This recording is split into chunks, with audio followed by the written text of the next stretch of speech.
গোপালগঞ্জে ১০ বছর ধরে নষ্ট অবস্থায় পড়ে আছে সরকারি হাসপাতালের এমআরআই মেশিন।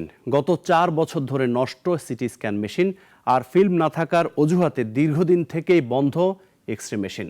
কোটি টাকা মূল্যের এসব যন্ত্রপাতি দিনের পর দিন অকেজো পড়ে থাকলেও চালুর কোনো উদ্যোগ নেই কর্তৃপক্ষের। ভোগান্তিতে সেবা প্রার্থীরা। বিস্তারিত ডেস্ক রিপোর্টে। গোপালগঞ্জের ৫ উপজেলা সহ আশপাশের জেলার কয়েক হাজার মানুষের চিকিৎসা সেবার বড় ভরসার জায়গা গোপালগঞ্জ ২৫০ শয্যা বিশিষ্ট জেনারেল হাসপাতাল। পরীক্ষা নিরীক্ষার নানান প্রয়োজনে সরকারি এই হাসপাতালই ভরসা নিম্ন ও মধ্যবিত্তদের। তবে সেবাদানের ক্ষেত্রে নিজেই অসুস্থ হাসপাতালটি। গত ১০ বছর ধরে নষ্ট সরকারি এই হাসপাতালের এমআরআই মেশিন। ৪ বছর ধরে বন্ধ পড়ে আছে সিটি স্ক্যান মেশিন। কয়েক কোটি টাকার গুরুত্বপূর্ণ এসব মেশিন দীর্ঘ সময় অকেজো থাকায় হয়ে পড়েছে ব্যবহার অনুপযোগী। আমাদের বাইরে করতে হবে, সবকিছু বাইরে করার জন্য বলছে যে বাইরে থেকে করতে হবে। আমরা যে কারণে এখানে আসা হয় সেই সব কারণে কোনোটাই আমাদের এখানে আমরা সফলতা পাই না। কারণ যে পরীক্ষা নিতে যে আলট্রাসাউন্ড, এক্সরা, তারপরে সিটি স্ক্যান সবই বাইরে থেকে করা লাগে। সেবাগ্রহীতাদের অভিযোগ, ফিল্ম না থাকার অজুহাতে দীর্ঘদিন ধরে বন্ধ আছে এক্স রে মেশিনটিও। বাধ্য হয়ে তাই বেসরকারি প্রতিষ্ঠানে অতিরিক্ত টাকা দিয়ে এসব করাচ্ছেন রোগীরা।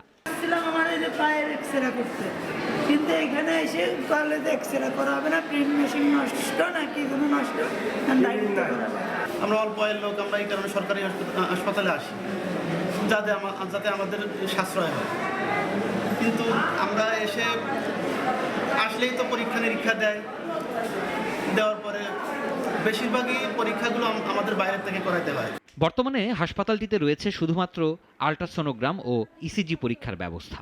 আমার এই রেডিওলজি ডিপার্টমেন্টে এখন আপাতত ওই আল্ট্রা এবং ইসিজি চালু আছে। এক্স রে ফিল্মের সংকট, ফিল্ম আসতেছে না, এই বিধে কাজ হইতেছে না।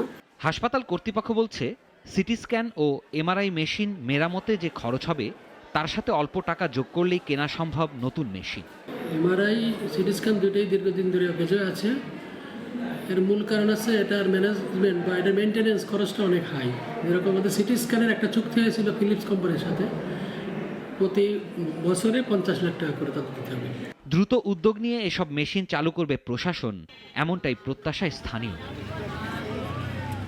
সিরাজুম মুনির, শুভ, নাগরিক।